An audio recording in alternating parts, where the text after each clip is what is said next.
24, 36, 60 का क्या बोला है आपको? एलसीएम बोला है। एलसीएम ना, लघुत्तम समवर्तक। देखो अब सबसे पहले लघुत्तम समवर्तक हम लोग पहले ही बहुत पढ़े हैं, लेकिन सिंपल से आप लघुत्तम समवर्तक निकाल लेते। कैसे निकालते थे? देखो हम लोग 24, 36 और 40। अब देखो 2 से भाग देते थे, 2 के 2, 2 दूना 4, फिर 2 के 2, 2 तिया नहीं, 2 8 16, फिर 2 से 20, फिर 2 से देंगे 6, फिर 2 9 18, 2 10 20, फिर 3, 3 दूना नहीं, फिर 2 से 2 तिया 6, 2 5 10, फिर 3 से हो गया। अब यहाँ एलसीएम में क्या क्या आया देखो, 1 2 3, 3 टू 2 ना, 2 गुना 2 गुना 2, फिर 3 गुना 3 और ये 5, 8 गुना 3 गुना 8 गुना 9 ना, 8 गुना 9 गुना 5, 8 5 40, 4 9 36, 360। ये हो गया आंसर। ये 2 क्लास में पढ़ते थे हम लोग। कितना? 2 क्लास में, 3 क्लास में पढ़ते थे ना। अब 2 क्लास में तुम लोग सब तुमसे ज़्यादा पढ़े हो तुम लोग। सबका ग्रेजुएशन कंप्लीट होगा, आधा से तो ज़्यादा कंप्लीट होगा ही होगा। मेरा तो इंटर फेल वाला है हम।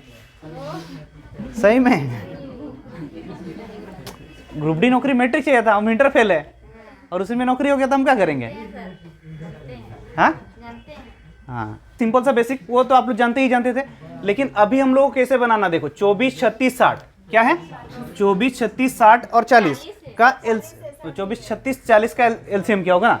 देखो अभी हम लोग पढ़े थे ना गुणनखंड विधि, तो गुणनखंड विधि से हम लोग बनाएंगे। अभी गुणनखंड विधि में जैसे कैसे देखो, गुणनखंड विधि का अगर आप पूरा डिटेल से भी लिख के बना सकते हो, जैसे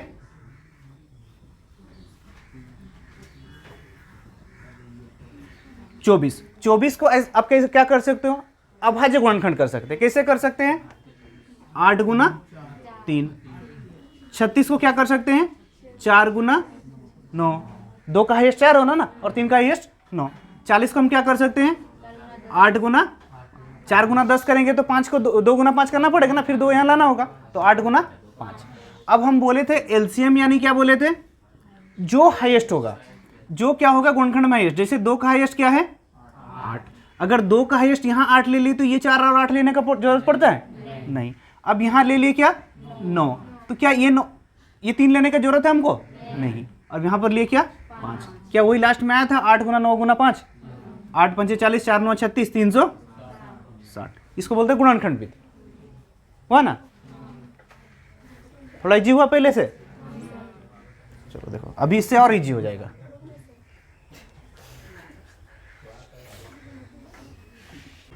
अब इसी को ही हम क्या बोले थे? 24 36 40 ना, 24 36 40 इसका हमको क्या करना था? एलसीएम करना था। लेकिन आप ये जो पूरा गुणनखंड जो किए, हमको पूरा गुणनखंड करने का जरूरत था क्या? इसमें हमको चाहिए क्या? एलसीएम चाहिए ना। एलसीएम में हम क्या बोले? गुणनखंड चाहिए। अब देखो 24 में क्या होता है? 8 गुना 3। अब डायरेक्टली याद रखो, देखो आपको ये लिखने का जरूरत नहीं, ये जो पूरा लिखे हम वो लिखना नहीं है, डायरेक्ट बनाना है। क्या करना हम लोग को? डायरेक्ट बनाना है। तो अगर 24 में हम क्या गुना कर सकते हैं? 8 गुना 3, तो इसमें हम क्या ले लिए? 8। अब 8 ले लिए और यहाँ पर 4 9 चौके 36 है, इसमें क्या ले लिए? 9। अब यहाँ 40 में देखो, ये 24 में 8 गुना 3 था ना, अब यहाँ से 8 ले लिए और यहाँ से अगर 9 लिए तो ये 3 का क्या जरूरत है इसमें? नहीं। यहाँ पर 9 चौके 36 लिए, इसमें तो 8 ले चुके, तो इस 9 गुना 4, इस 4 का जरूरत है क्या? नहीं। यहाँ 40 अगर है तो यहाँ पर 8 गुना क्या है? 5। 8 तो ऑलरेडी ले चुके, हम लेंगे क्या? 5, मतलब 360। तो ये जो गुणनखंड है दिमाग में होना चाहिए, सिर्फ 8 गुना 9 गुना 5, ये होगा एलसीएम। समझ में आया कि नहीं? आया ना? तो कैसे बनाओगे? फर्स्ट वाला तरीका ये वाला या ये वाला? सेकंड भी नहीं, थर्ड। यहाँ पर सेकंड ऑप्शन नहीं है तुम लोग के पास, है ना? आपको क्या गुणनखंड करना है? जो गुणनखंड जो लेंगे, जो हाईएस्ट गुणनखंड लेना है। क्या लेना है? जो भी गुणनखंड लेंगे हाईएस्ट लेंगे। तो सबसे पहले जो एलसीएम हम अगर देख रहे हैं तो यहाँ जो भी गुणनखंड आएगा वो हाईएस्ट किस रूप में? अभाज्य गुणनखंड के रूप में। तो यहाँ पर जो 22 में है, 22 में क्या होगा? 11 गुना 2, तो हम इसमें से क्या ले लिए? 11। तो इसके अगर यहाँ पर 11 गुना 2 में से हम 11 अगर ले चुके, मतलब आने वाला कोई भी 11 होगा वो नहीं लेंगे। अब यहाँ पर देखो 54 में 9 गुना क्या है? 6। 28 में 108 में क्या? 9 के 9 9 दूना 18, मतलब 9 गुना 12। तो ये 9 तो ऑलरेडी देख चुके हैं, तो यहाँ पर हम 12 रखते हैं। 12 को हम क्या रख सकते हैं? 4 गुना 3। 9 तो ऑलरेडी देख चुका ना, अब 4 गुना 3 रख सकते हैं। 35 को देखो 5 से काटेंगे तो 5 दूना 10, 5 7 35, मतलब 27 गुना 5 दिखा। अब यहाँ पर 11 से कट रहा, तो 11 के 11, 11 8 88, तो 11 तो ऑलरेडी रख चुके, तो 11 को हमको देखने का जरूरत नहीं था। अब यहाँ से 11 पहले ही रख लिए। अब ये 9 है, ये 27 से 3 है, किसको रखेंगे? 27, 27 को रखें मतलब 9 3 आ गया पूरा। अब यहाँ पर देखो 4 है, यहाँ पर 6 में 2 है ना, अब अगर 4 को ले लेंगे तो वो 2 भी आ जाएगा। अब यहाँ पर 18 है, 18 क्या 2 में नहीं है? 18 को हम क्या 2 गुना 9 कर सकते ना, 9 तो 27 में आ चुका है और 2 किस में आ चुका है? 4। अब बचा यहाँ पर क्या 27 गुना 5 में 5 हो गया। अब 5 चौके 20 हो रहा। अब 27 को 11 से गुना करना तो बहुत आसान है ना, 11 का गुणनखंड बताए थे ना, 2 और 7 अलग कर दो, 7 और 2 को जोड़ दो 9। अब 5 गुना 4 यानी 20। अब ये 0 हो गया, 2 से गुना करेंगे, 2 7 14, 2 9 18 19, 2 दूना 4 और 1 5 9 4 0। इस टाइप से पढ़ते हैं तो कहानी सब सुनना चाहिए अच्छा से। मोसो कभी भी संख्या से बड़ा नहीं होता और लोसो कभी भी संख्या से छोटा नहीं होता। कल इतना बड़ा कहानी काहे सुनाए थे, याद रहे बोल के पढ़ेंगे। इसको अगर समझ गए तो फिर आपको बहुत ज़्यादा, अगर एक बार अच्छा से समझ जाना है, आपको पहले सबसे पहले भाग विधि बता देते हैं जो कि कभी जिंदगी में नहीं बनाना है। आपको 2 मेथड बताएंगे, एक है भाग विधि, दूसरा बताएंगे गुणनखंड विधि। इसी का तीसरा जो मेथड बनता है हम लोग का डिफरेंस मेथड। इसी का क्या होगा? गुणनखंड का ही है। ये क्या है? गुणनखंड का ही है। ठीक है। एचसीएफ 216, 288 और 720 का देखो, सबसे पहले होता है भाग विधि, दूसरा होता है गुणनखंड विधि, तीसरा होता है डिफरेंस मेथड। ये गुणनखंड मेथड का ही क्या शॉर्ट फॉर्म है जो हम लोग बनाते। भाग विधि कभी जिंदगी में बनाने का जरूरत नहीं है। अगर आपको पर्सनली नहीं बोला गया, वो बोलेगा जैसे 9 क्लास 8 क्लास में बोलता है कि भाग विधि से एलसीएम महत्तम समावर्तक करे, तब जाके करना है। आप अगर कोई मेंस जब कभी भी एग्जाम लिखने जाओगे जहां पर कि थ्योरेटिकल लिखा जाएगा, वहां बोलेगा भाग विधि बनाओ, तब जाके बनाना है। दूसरा होता है गुणनखंड विधि, ये भी बना सकते हो, लेकिन इसमें क्या आपको ज्यादा टाइम, जितना भी संख्या दिया रहेगा, जैसे अभी 3 संख्या दिया, तीनों का पहले गुणनखंड करो, जैसे कल बता रहे थे गुणनखंड करो, और तीनों में जो कॉमन होगा वो क्या हो जाएगा हम लोग का एचसीएफ हो जाएगा। और तीसरा होता है डिफरेंस मेथड, वही गुणनखंड का शॉर्ट फॉर्म है और जल्दी से। तो हम लोग हमेशा क्या करेंगे, ये आपका कोई भी मौसा का क्वेश्चन के लिए, महत्तम समावर्तक एचसीएफ के लिए डिफरेंस मेथड लगाएंगे। तो सबसे पहले फटाफट आपको तीनों क्वेश्चन बता देते हैं और हम लोग डिफरेंस मेथड पर ज़्यादा फोकस करेंगे। सबसे पहले भाग विधि बता देते हैं, ठीक है, सबको को आता ही होगा। तो सबसे पहले देखो भाग विधि में हमको क्या करना है, 216 को किससे भाग देना होता है? 288। अब एक बार में जा रहा तो कितना हो गया? 216। 8 में गया 6, 2, 8 में गया 7, फिर ये 216 क्या होता है? इधर आ जाता। अब ये कितने बार में जा रहा? 3 बार में जा रहा। 3 दूना 6, 3 दूना 6, 3 7 21, पूरा पूरी कट गया। तो इसका हम लोग का एचसीएफ कितना आ गया? एचसीएफ आ गया 72। अब ये एचसीएफ 72 आया। अब मेरे पास और एक संख्या है 72 ना, और उसको 72 को फिर दोबारा भाग देना है 720 से। एक बार में गया 72, 10 बार में डायरेक्ट चल गया, 10 बार में चल गया ना, तो पूरा पूरी, मतलब एचसीएफ हम लोग का क्या आ गया? 72 हो गया। ये हो गया हम लोग का भाग विधि। थर्ड क्या बोले थे? गुणनखंड विधि। गुणनखंड विधि में 216 को क्या करना होता है? गुणनखंड करना होता है। 288 को क्या करना है? गुणनखंड करना है। और 720 को गुणनखंड करना। अब 216 को कितना गुणनखंड कर सकते हैं? 216 क्या होता है? 6 का क्यूब, 6 का क्यूब होता ना। अगर 216 6 का क्यूब है, मतलब यहाँ 6 में क्या होता है? 2 गुना 3, मतलब 2 का क्यूब गुना 3 का क्यूब। अब 288 में क्या है? 288 किससे कट रहा? 72 गुना 4। 72 क्या है? 9 8 72, 9 गुना 8 गुना 4। अब 8 गुना 4 क्या हो रहा? 32, 32 गुना 32 को हम क्या लिख सकते हैं? 2 का पावर 5 है ना, और 3 का स्क्वायर। समझ में आ गया। अब 720 में क्या दिख रहा है? 9 8 72 गुना 10। अब यहाँ 8 है तो यहाँ 10 में से 2 ले लेंगे, मतलब 16। 8 गुना 16 हो जाएगा ना, 16 यानी 2 का पावर 4। अब वहाँ पर बचा क्या? 5 नहीं 3, पहले 3 वाला देंगे ना, 9 है ना, तो 3 का स्क्वायर, और वहाँ पर 5। अब यहाँ पर जो एचसीएफ होगा वो क्या होगा? एचसीएफ मतलब बोले हाईएस्ट कॉमन फैक्टर, जो गुणनखंड सब में जो बड़ा गुणनखंड जो सब में कॉमन होगा। तो यहाँ पर जो देखोगे ये 2 to 3 है, 2 to 5 है, 2 to 4 है, तो कॉमन क्या है? 2 to 3। अब यहाँ पर देखो 3 का क्यूब, 3 का स्क्वायर और 3 का स्क्वायर, तो यहाँ क्या कॉमन है? 3 का स्क्वायर, और यहाँ 5 तो है ही नहीं, तो यही हो गया। 3 का 2 का क्यूब यानी 8, 3 का स्क्वायर यानी 9, 9 8 है, तो ये हो गया गुणनखंड विधि। आप गुणनखंड विधि से यहाँ पर क्या कर सकते हो, एचसीएफ कर सकते हो। तो हम लोग को ये दोनों मेथड क्या करना, यूज नहीं करना। अब हम लोग तीसरा मेथड पढ़ेंगे, डिफरेंस मेथड। वही गुणनखंड का ही है, डिफरेंस मेथड। देखो यहां पर डिफरेंस मेथड करना। डिफरेंस मेथड कैसे होता है, कोई भी दो संख्या अगर आपका जितना डोमोसो, देखो 3 संख्या की मोसो दे सकता है, 2 संख्या का दे सकता है, 4 संख्या, 5 संख्या, 10 संख्या, जितना का भी दे, कोई भी एक संख्या का क्या करना है, डिफरेंस करना है। अब देखो डिफरेंस अगर हम करने जा रहे हैं तो 216 288 का डिफरेंस कर सकते हैं, 288 720 का डिफरेंस कर सकते हैं, 720 216 का डिफरेंस कर सकते हैं, कोई भी संख्या का डिफरेंस कर सकते हैं। तो कौन सा संख्या का डिफरेंस करें, जो आपको फायदा होगा ना। यहां पर थोड़ा ज्यादा पैसा मिल रहा है आपको, जो ज्यादा कम, जो कम का डिफरेंस करोगे तो वो ज्यादा अच्छा होगा। हाँ, ज्यादा पैसा मिलता तो ज्यादा बड़ा बड़ा डिफरेंस करते हैं। अब तुम लोग को यहाँ पैसा नहीं मिलने वाला है, गुना तुम लोग ज्यादा मिलेगा, जब ज्यादा पहाड़ा पढ़ना पड़ेगा। अगर बड़ा करोगे तो बड़ा ज्यादा पहाड़ा पढ़ोगे, अगर छोटा करोगे तो क्या कम पहाड़ा पढ़ोगे। तो इसीलिए छोटा सा डिफरेंस लो। किसको लिए, 288 माइनस 216। देखो 720 को भी कर सकते हैं डिफरेंस, लेकिन वो बड़ा आएगा। अगर बड़ा आएगा तो बड़ा पहाड़ा पढ़ोगे, बड़ा गुणनखंड करोगे।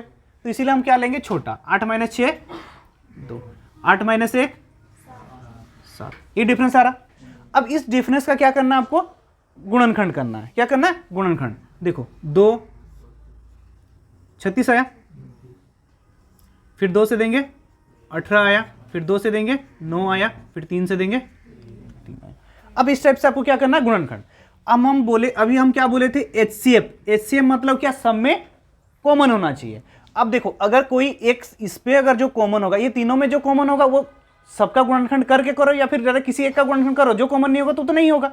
तो सबसे पहले देखो 2 क्या सब में है, 2 का व्यायतन हम पढ़ाए थे, 2 का 6 8 0 मतलब है 2 दूना 4, 2 दूना 4 क्या है समय, देखो 4 का व्यायतन हम लास्ट 2 डिजिट, देखो 88 20 16 कट रहा।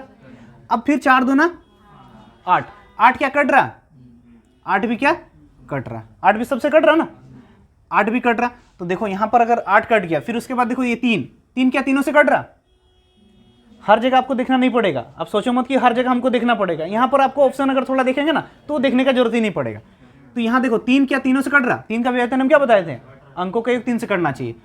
और फिर देखेंगे तो 3 3 9। देखो अभी 2 और 3 के साथ गुणा करके क्यों नहीं देखे, अभाज्य गुणनखंड में देखना है। तो 2 का सीरियल में देखोगे तो 2 का सीरियल देखोगे, 3 का सीरियल में देखोगे तो 3 का देखोगे, 5 का। तो सबको देखने का जरूरत नहीं पड़ता है। तो कभी कभार 2 का रहेगा, ऑप्शन रहेगा तो आपको थोड़ा देखने पड़ जाता है। तो यहाँ पर देखिए 8 तक तो मेरा जा रहा था, अगर 8 तक जा रहा था तो क्या 12 होता, नहीं होता। अब यहाँ देखो 3 जा रहा, अब 3 3 9 क्या जा रहा, 7 2 9 8 8 16 8 8 16 2 18 6 2 8, 3 3 9 भी जा रहा। अब 8 भी जा रहा 9 भी जा रहा, मतलब 8 9 72 एलसीएम होगा। ये दोनों तो होगा ही नहीं। ऐसे भी अगर 8 अगर हम देख लिए थे, 8 देख लिए थे तो ये पहले ही दोनों मेरा ऑप्शन कट गया था। तो ये 9 भी चल गया, मतलब 8 9 72 हो गया। ये सबसे बेस्ट मेथड है। तो क्वेश्चन क्या दिया, 1134 1344 तथा 1701 का क्या बोला है, लघुत्तम समवर्तक। क्या बोला है, एचसीएफ बोला है। एचसीएफ ना, हाईएस्ट कॉमन फैक्टर, महत्तम समवर्तक, लघुत्तम समवर्तक, महत्तम समवर्तक ना, हाईएस्ट कॉमन फैक्टर। तो देखो अभी हम बोले थे 3 टाइप से मेथड है, एक तो भाग विधि, दूसरा गुणनखंड विधि, तीसरा डिफरेंस मेथड। भाग विधि करोगे पहले इसको भाग देना होगा, जो फिर एचसीएफ आएगा फिर उसको भाग देना होगा। अब गुणनखंड करोगे तो तीनों का गुणनखंड करना होगा। तो हम बोले थे सबसे पहले छोटा से छोटा डिफरेंस का क्या गुणनखंड कर दो। तो सबसे छोटा डिफरेंस किसका आ रहा है, देखो ये 1300 है, ये 1700, ये 1100, तो कहीं ना कहीं इसी का डिफरेंस आएगा। 4 में 4 गया, 4 में 3 गया, 3 में 1 2, 210 आया। अब 210 का गुणनखंड करेंगे, 210 का गुणनखंड करेंगे ना। अब देखो 3 से कितना बार में जा रहा, यहां पर देखो गुणनखंड करने का आपको जरूरत नहीं है। हम बोले थे ना हमेशा आपको गुणनखंड करना नहीं पड़ेगा, हमेशा चेक नहीं करना पड़ेगा। कैसे, ऑप्शन देखो यहां पर क्या है, 2100 ना, 21 को ना 10 क्या ऑप्शन में कहीं दिख रहा, 10 का व्यायतन हम बताए थे ना, इकाई अंक पे 0 0 होना चाहिए। अब तीनों में नहीं है, मतलब 10 क्या होगा, एचसीएफ में नहीं आएगा, कॉमन नहीं होगा ना। एचसीएफ मतलब कॉमन ना। अब इसमें किसी में 10 नहीं है तो 10 कहां से कॉमन आएगा, नहीं आएगा। अगर 10 नहीं है तो इकलौता ऑप्शन, चेक भी नहीं करना पड़ा। अब यहां भाग देते रह जाते तुम लोग, करेंगे 96 का गुणनखंड करेंगे। अब अगर 96 का गुणनखंड कर रहे थे तो यहां पर मेरा देखो 2 से जब जा रहा था हम डायरेक्टली पहले में 3 दे देते। देखो 3 तिया 9, 3 तिया 9 ना, 3 दूना 6, फिर 2 में देंगे 16, 2 में देंगे 8, फिर 2 में देंगे 4। सबसे पहला काम था चेक करना, किसको जान रहे हो? सबसे पहले चेक किसको करते हम? 3 को चेक करते, क्योंकि यहां मेरा देखो 3 से कटने वाला नहीं है। 5 3 8 2 10, 10 हो रहा ना, 3 से नहीं कट रहा, मतलब 3 नहीं होगा। अब हमको सिर्फ देखना पड़ेगा किसका पड़ा, खाली 2 का देखना होगा, खाली 2 से देखना होगा ना, 2 देखना होगा, 2 दूना 4 देखना होगा, 8 देखना होगा, 16 देखना होगा, 32 देखना होगा। तो सबसे पहले 2 और 4 तो देखने का जरूरत नहीं है, क्योंकि 4 से छोटा ऑप्शन नहीं है। 3 वाला नहीं होगा, मतलब 12, 3 अगर नहीं है ना, 3 अगर कॉमन नहीं है, मतलब 12 और 24 होगा नहीं, 12 और 24 नहीं होगा। अब 2 दूना 4 है नहीं ऑप्शन, मतलब 4 दूना 8 भी जा रहा, कंफर्म क्या 8 भी मेरा जा रहा है, क्योंकि 8 या 16 ऑप्शन है। तो 8 को नहीं देखोगे, किसको देखोगे? 8 दूना 16, 32 होगा क्या? 32 नहीं होगा, ऑप्शन नहीं है ना। तो 8 को नहीं देख के हम क्या करेंगे, सिर्फ 16 को चेक करना होगा। किसको चेक करना होगा? 16। अब 16 16 6 96, 16 चौक 48, 16 चौक 48, 16 के 16, 16 6 96, 16 दूना 32, 32, मतलब 16 जा रहा, यानी 8 नहीं होगा। सिर्फ एक ही बार चेक करना होगा, समझ में आया? बोले ना डिफरेंस मेथड, सबसे पहला डिफरेंस देख लो, सबसे छोटा डिफरेंस ना, ये वाला हो रहा, कितना हो रहा? 60 माइनस 5, 60 हो रहा। अब 60 में देखो, बनाने का जरूरत ही नहीं है, बनाओ क्या? 60 में कभी 105 आएगा? 75 में 60 में 75 आएगा? 60 में 45 आएगा? नहीं आएगा। तो आएगा तो सिर्फ 15। देखो अब इसी को एचसीएफ बना के दो, पहले इसको भाग करो जो एचसीएफ आएगा, फिर इसको भाग करो, फिर उसको भाग करो, भाग वाला में। यहाँ पर देखोगे हर जगह गुणनखंड करने का भी जरूरत नहीं पड़ता, कहीं कहीं अभाज्य संख्या सब आएगा, डायरेक्टली वही ऑप्शन दिए रहेगा, अब डायरेक्टली आंसर बता दोगे। समझ में आया? चलो घर जाओ और क्या करोगे? 1:2:3, इनका महत्तम सावर्तक क्या दिया है? महत्तम सावर्तक मतलब एचसीएफ ना, एचसीएफ कितना दिया है? 12। तो आपको क्या पूछा है? संख्याएं क्या होगी, मतलब ये जो 3 संख्याएं निकालना है। तो अगर एचसीएफ 12 हो रहा तो 1 और 2 3, ये तीनों का एचसीएफ क्या हो रहा हम देख लें। 1 2 3 में कोई एचसीएफ जा रहा, कोई भाग जा रहा? नहीं जा रहा, मतलब अगर भाग नहीं जाने से एचसीएफ क्या हो जाता है? 1 हो जाता है। अगर एचसीएफ 1 हो जाता है और कितना में कितना? 12, मतलब 1 के बराबर 12, तो इस 1 के बराबर 12 के 12, फिर 2 के बराबर 12 दूना 24, फिर 3 के बराबर बढ़ती है 36।